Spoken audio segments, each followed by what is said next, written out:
7 días. La actualidad semanal con perspectiva evangélica. Hola, bienvenidos una semana más a 7 días, este programa de tertulia de actualidad que realizamos desde Areópago Protestante. Y hoy estaremos examinando otros 2 temas de actualidad que tienen que ver con el ámbito internacional y la perspectiva evangélica que siempre intentamos dar sobre todos los temas. Primero damos ya la bienvenida a nuestros participantes en el día de hoy. Son participantes ya habituales de nuestra tertulia. Tenemos por una parte a Joel Foster, director de Evangelical Focus. Bienvenido, Joel. Hola, Dani. Hola, Jonathan. Muchas ganas de compartir con vosotros este tiempo. Y también tenemos a Jonathan Soriano, redactor de Protestante Digital. Bienvenido, Jonathan. Un saludo para todos. Pues con Jonathan comenzaremos a exponer uno de los temas que tenemos para el día de hoy, que tiene que ver con Nigeria, tiene que ver con la situación que se está dando allí desde hace ya muchos años de persecución hacia los cristianos, uno de los países más grandes de África, más poblados, con un mayor porcentaje también de cristianos, pero que en algunas zonas, pues lamentablemente siguen sufriendo muchísimo una persecución muy violenta de la que ya muchas veces hemos informado en nuestros medios y pues en el tema en el que Jonathan también ha podido abundar en estas últimas semanas y al que ya le pedimos pues que nos explique un poquito qué es lo que hemos contado en un reportaje que se ha publicado recientemente en Protestante Digital. Adelante, Jonathan. Pues sí, Daniel, gracias por la introducción. Como decías, el tema de la violencia contra los cristianos en Nigeria no es nueva, solo hace falta entrar en la página de Protestante Digital, irse a la hemeroteca para ver la cantidad de noticias que se han ido publicando a lo largo de los años. Pero esta última publicación ha coincidido con un aumento también de la conciencia, ya no solamente de organizaciones que se encargan de monitorear la violencia contra los cristianos en el país, sino también de organizaciones internacionales muy reconocidas, de mucho renombre, que trabajan por la defensa de los derechos humanos y que han puesto el foco precisamente en Nigeria por la situación de violencia generalizada y la propagación de esta violencia que se está agravando en el país, ¿no? Simplemente, por decir algunos nombres, están ahí el de Amnistía Internacional, que denunciaba la violencia de la policía nigeriana contra el movimiento de protestas que hubo en el otoño del año pasado, de 2020. A pesar de coincidir con el año de pandemia, pues en toda Nigeria hubo manifestaciones muy grandes en las principales ciudades del país para protestar contra la crisis económica y también contra la violencia policial. En esas manifestaciones, solo en esas manifestaciones, acabaron perdiendo la vida más de 70 personas. Así que, aprovechando esa ocasión, como decía, diferentes organizaciones internacionales en defensa de los derechos humanos han puesto la lupa sobre la propagación de la violencia en Nigeria y nosotros desde Protestante Digital hemos aprovechado la ocasión para contactar con la comunidad evangélica de Nigeria, que sería el equivalente nigeriano de la Alianza Evangélica, por decirlo de alguna forma. Ellos también forman parte de la Alianza Evangélica Mundial y hemos contactado con ellos, con el secretario general James Akinyele, a quien hemos entrevistado también preguntando sobre cómo está la situación e intentando hacer una radiografía un poquito más en profundidad. Simplemente recordar algunos datos de cómo está la violencia contra los cristianos en Nigeria, para quienes nos están siguiendo. Puertas Abiertas, la organización típica que ha hecho el seguimiento, ¿no?, de la violencia contra los cristianos en el mundo, en 2019 contabilizaba el asesinato de 1.350 cristianos en Nigeria y en 2020 hablaba de que más del 90% de los 4.771 cristianos asesinados en el mundo estaban en África y concretamente pues la mayoría en Nigeria, ¿no?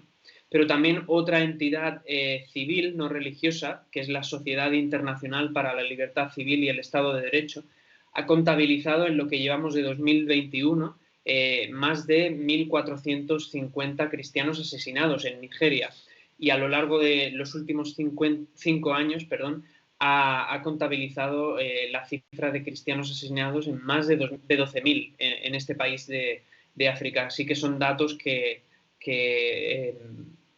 arrojan luz, ¿no?, a la gravedad de la situación de la violencia contra los cristianos en Nigeria, pero también el hecho de que sean entidades civiles, entidades de renombre internacional las que los apoyen, las que se fijen en esta situación, pues eso también refuerza la situación, la gravedad de la situación que venimos denunciando desde hace años. Jonathan, en la entrevista hablabas con este secretario general de la Alianza Nigeriana. ¿Qué es lo que él decía? Porque entiendo que hay un hastío, un cansancio por parte de los cristianos. Hay un gobierno liderado por Muhammad Buhari, que es el presidente, que es a veces acusado de no hacer suficiente.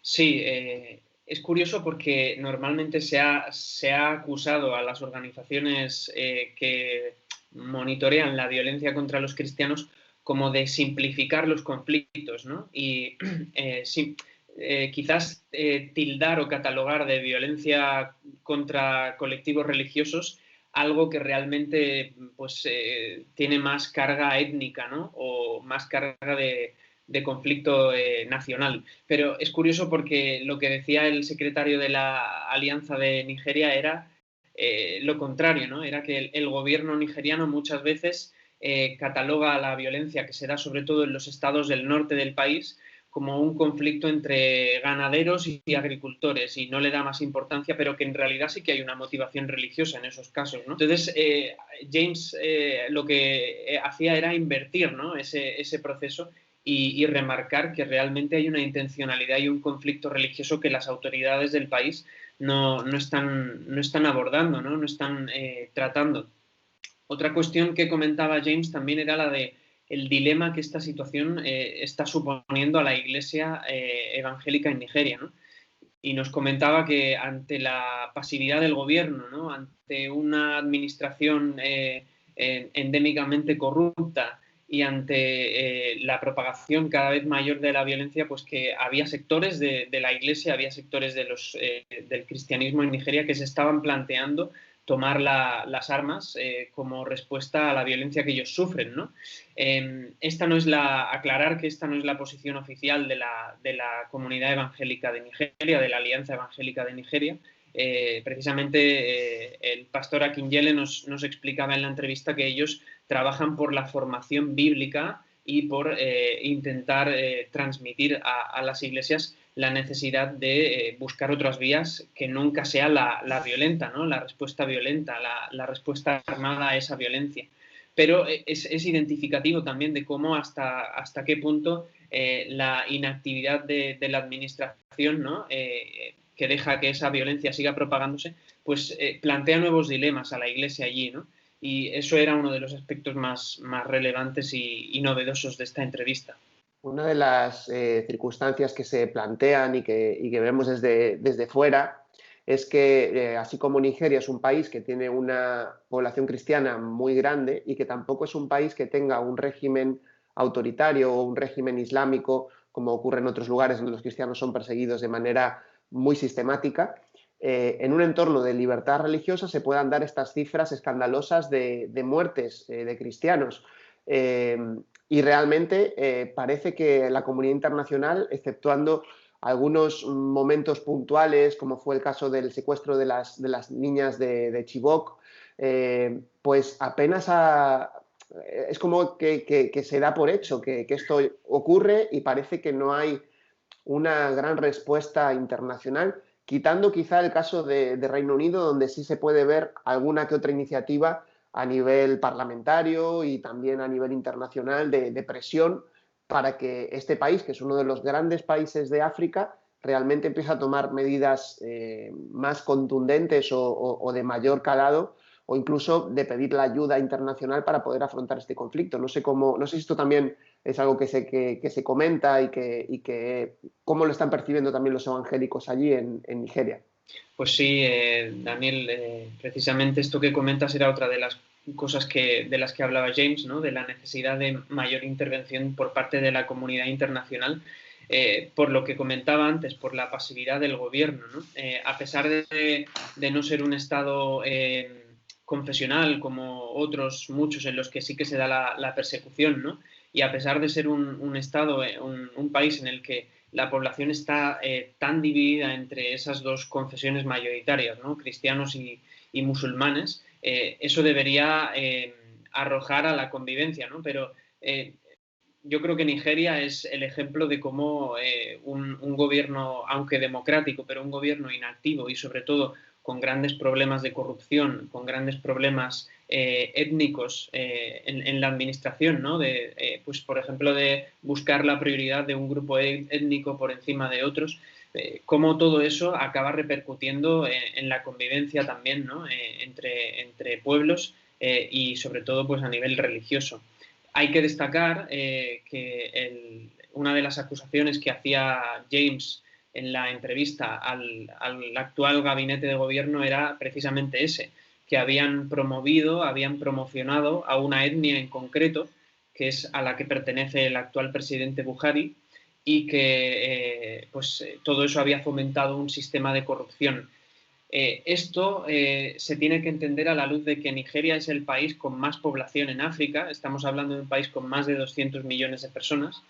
Y aunque tradicionalmente en África la potencia económica ha sido Sudáfrica y lo sigue siendo, pero Nigeria es el país que viene, ¿no? Es el país que viene detrás de Sudáfrica. Es un país con mucho petróleo, es un país con muchísimas oportunidades a nivel económico y también a nivel internacional, ¿no?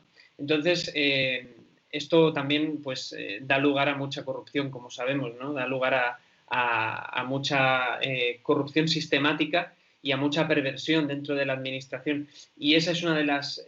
hay que entender también que esta es una de las cuestiones en las que se da este escenario, ¿no? de persecución religiosa que se tolera. El problema es ese, ¿no? Que se tolera y a medida que se va trabajando y se va investigando un poquito más la historia de Nigeria, se va entendiendo que realmente pues quizá no, al gobierno no le interese ahora denunciar la situación de los cristianos, ¿no?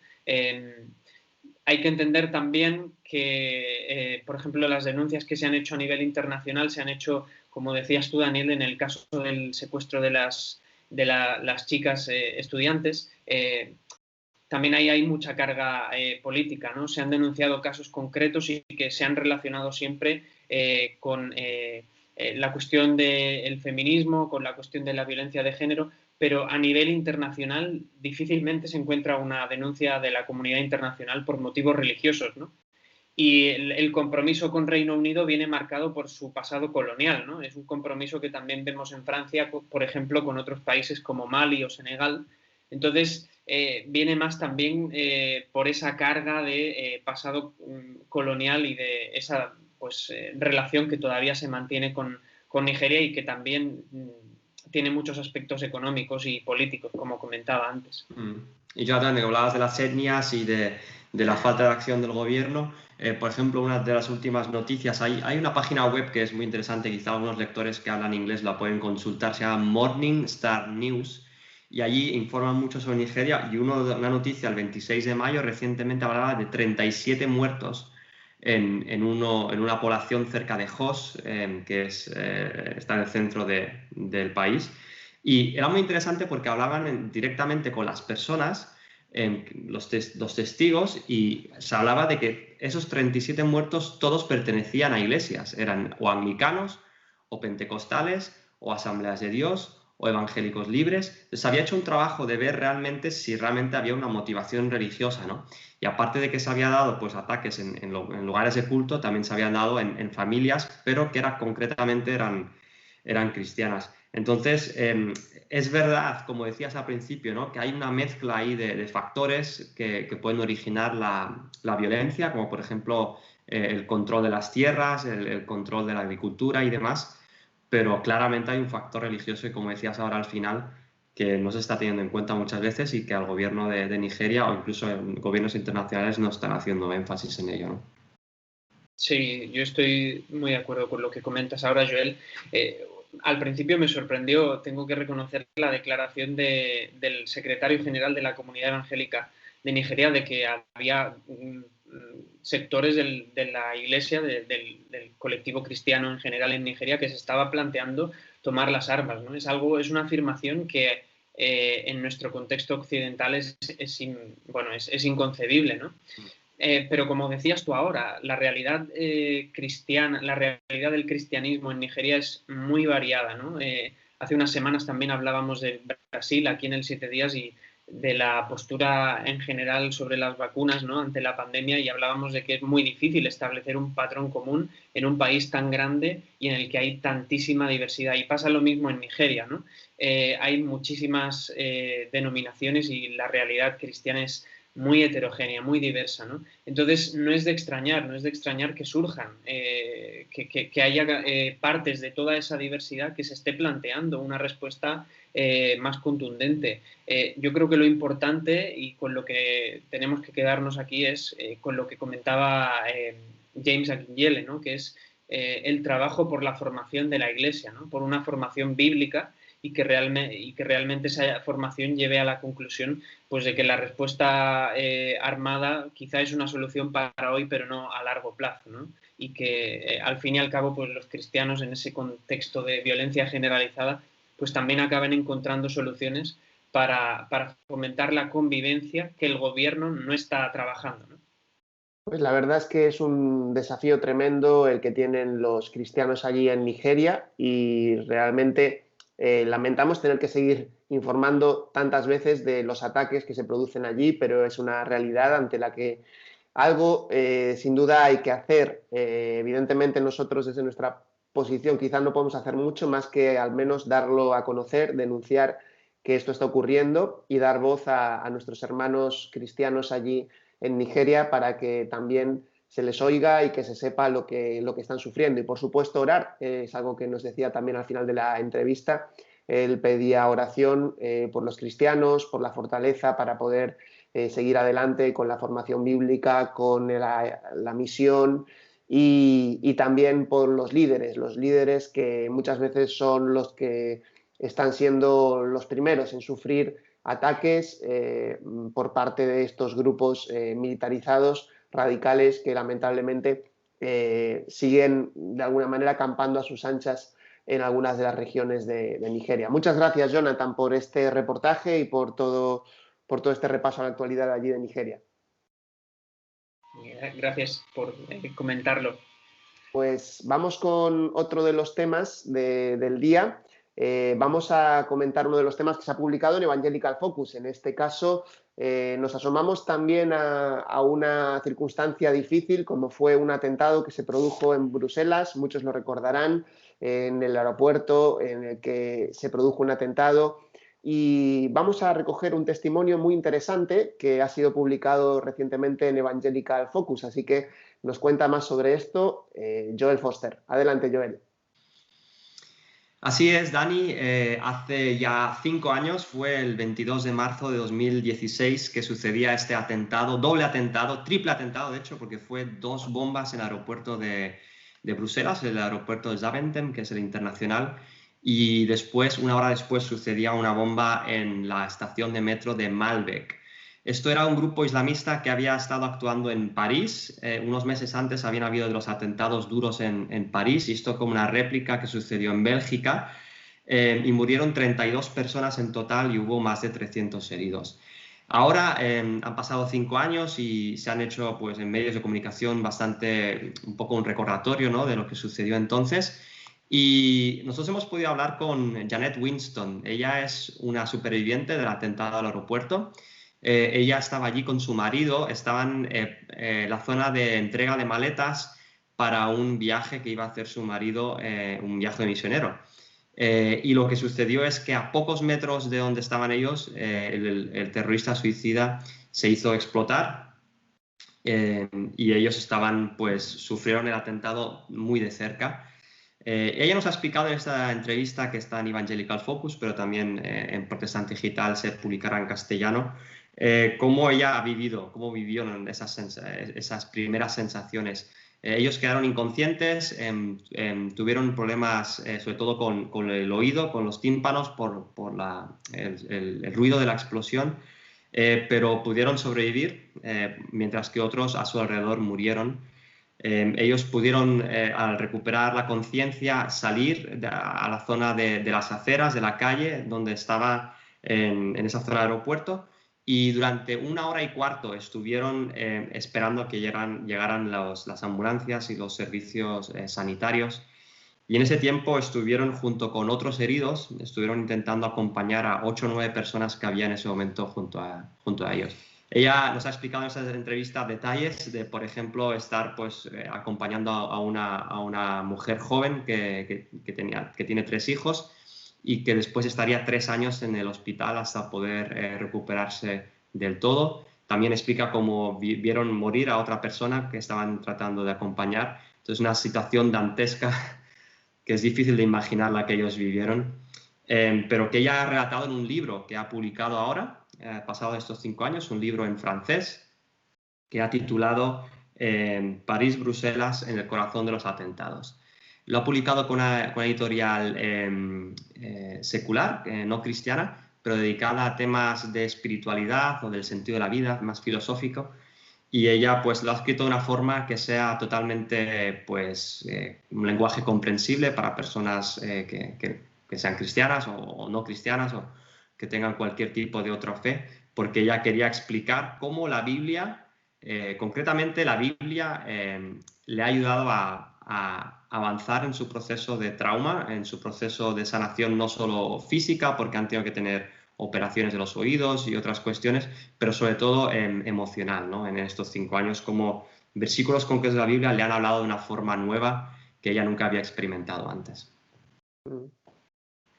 Una de las cosas interesantes de la entrevista y de la historia es ver cómo ellos han sido capaces de procesarlo y de alguna manera también sacar lecciones para poder compartir con otros, porque realmente una de las cosas que ocurre con muchas de las víctimas de terrorismo es que a veces quedan como atascados en el shock, ¿no? de haber vivido algo así. Ella se refiere a esto, ¿no? Hablar también de la Biblia y de la forma en la que Dios trabaja en la vida de una persona cuando ha pasado por algo así. Sí, lo de quedarse atascados, ella lo comenta concretamente, dice que a menudo tanto ella como su marido estaban metidos en sus pensamientos, ¿no? Durante meses y años, y les costaba incluso comunicarse entre ellos, ¿no? por lo cargados que iban emocionalmente y la dificultad para exteriorizar lo que pasaba dentro de ellos. Dice que ella, que esa hora y pico que no llegaron las ambulancias, ese tiempo de ver pues el destrozo en el aeropuerto, de ver gente que había muerto, gente herida, pues es lo que le ha costado más de procesar. Y dice que para ella ha sido clave el tener la visión bíblica que habla justamente de la maldad del hombre, del ser humano, y que eso le ha ayudado a entender lo que había pasado allí en ese atentado, porque ella decía que es muy difícil imaginarse por qué una persona haría algo así, de matar a tantas personas sin ningún motivo, a personas inocentes a las que ni siquiera conocía, ¿no? Ella dice que de las primeras cosas que le vino a la cabeza, y ella dice que es el Espíritu Santo quien se lo trajo, es un versículo que está en Génesis 6:5, que dice que el hombre está inclinado hacia el mal, y que eso le ayudó a procesar todo lo que estaba pasando y también poder hablarle a otras personas. Ella dice que a veces se sentía como que le salían las palabras sola, aunque ella estuviera en shock, pero que pudo hablarle a otros de que aunque había pasado eso, que hay un Dios de luz, un Dios que echa fuera las tinieblas y a quien podemos acudir. O sea, que ella después en la entrevista dice que después de decir estas cosas, alguna gente se decía, pero ¿por qué estoy hablando de teología aquí con esta gente que ni siquiera conozco y que está sufriendo, ¿no? Pero que tanto a esas personas escucharlo como a ella le hizo bien darse cuenta de esta realidad bíblica del mal del ser humano, pero también de la oportunidad que hay de ir a Dios. Ella explica también que pasados los meses, a veces ella se hacía la pregunta esta, que se hace otra pregunta, que gente que ha sufrido situaciones tan dramáticas, que es como decir, ¿cómo es que yo estoy vivo o cómo es que yo estoy viva y otros han muerto, ¿no? ¿Por qué y qué diferencia hay, ¿no? Y cómo también ella al leer versículos donde el apóstol Pablo habla de que vivir es Cristo y morir es ganancia, pero aún así quiero seguir vivo para seguir sirviendo a otros, que es lo que dice Pablo, pues a ella también le hizo bien pensando en su familia y pensando también en todas las personas a las que ella le gustaría contar ese testimonio de cómo aspectos de la vida cristiana, aspectos de Dios y versículos de la Biblia que quizás no eran relevantes para ella, después de esta experiencia han cobrado vida y le han ayudado a entender todo lo que ha sucedido en su vida. Otra cosa que me parecía interesante, Joel, era que hablabais también en la entrevista, conversabais de conceptos como gracia, perdón, y no sé si puedes explicarnos un poquito qué te dijo Janet en cuanto a esto. Sí, ella comentaba que, bueno, que en Europa hay religiones diferentes, como por ejemplo el Islam, religiones del este, ¿no? De nuevas espiritualidades, todo el secularismo, toda la gente pues, que se considera pues, que no tiene ninguna religión. Y yo le preguntaba pues, que justamente la fe cristiana habla de un concepto de gracia y de perdón que otros cosmovisiones no tienen, ¿no? Y le pregunté pues, sobre si había sido capaz de perdonar, ¿no? Y ella explicaba que es difícil perdonar a una persona que ya no está, ¿no? Que ha muerto, y que durante mucho tiempo ella había olvidado el nombre del terrorista, aunque el nombre del terrorista estaba en los medios de comunicación, estaba en todos lados, ¿no? Pero como si fuera una no persona, ¿no? Como si no fuera capaz de entender que una persona pueda hacer eso. Pero que pasado un tiempo, un día comió en un restaurante con una amiga suya que le preguntó, directamente le preguntó, ¿qué le dirías a este terrorista si lo tuvieras delante, ¿no? Y ella dice que se quedó como en blanco, que no fue capaz de articular un pensamiento claro hasta que dijo, Dios te ama. Y que después de decirlo, pues quería como volver a tragarse esas palabras, ¿no? Como que no quería pensar que eso era la realidad. Y que realmente le costó procesar lo que dice la Biblia, que realmente Dios ama incluso a los enemigos de Dios, ¿no? Y de ahí el versículo también que ella comentaba de orar por los enemigos, orar por los que os hacen mal, orar por los que os odian, y que ella es lo que está intentando hacer, orar no solo por las víctimas que siguen vivas, también de otros atentados, sino también incluso por los islamistas, ¿no? Y que aunque ella no está segura de que ella haya perdonado o que fuera capaz de perdonar, que está en un proceso aún, ¿no? de sanación, pero que sí que está orando por estas personas. Está claro que este tipo de testimonios creo que destacan por ese tono que no solo es capaz de hablar sobre superar algo, superar un trauma o superar una circunstancia tan difícil como el terrorismo, un atentado, sino el ser capaz también de avanzar hacia el perdón, hacia la reconciliación y hacia incluso tener palabras de gracia para compartir con los demás. Creo que esta es la gran diferencia que hace el cristianismo, ¿no? Y lo que da que no te lo puede dar otra perspectiva o otra filosofía. Tú puedes a lo mejor pues tratarte con psicólogos, por supuesto, y que te pueden ayudar o incluso buscarte libros de autoayuda o lo que sea, ¿no? Que te pueda ayudar a superar una circunstancia así, pero esta capacidad para poder perdonar es algo, al menos a mí me lo parece, ¿no? Sobrenatural. Sí, sí. Ella es muy sincera, ella dice que está en ello aún, que está aprendiendo. Y me gustaba la doble vertiente que hacía en cuanto a la relación con Dios. Dice, por un lado, Dios nos escucha, nuestros lamentos, y ella decía, en todo este tiempo, pues, ha leído mucho los salmos, y como los salmos sabemos, ¿no? Que hay David y otros que expresan su lamento, su frustración, su dolor hacia Dios. Pero que a la vez Dios nos pide a veces que le obedezcamos y hagamos lo que Él nos dice para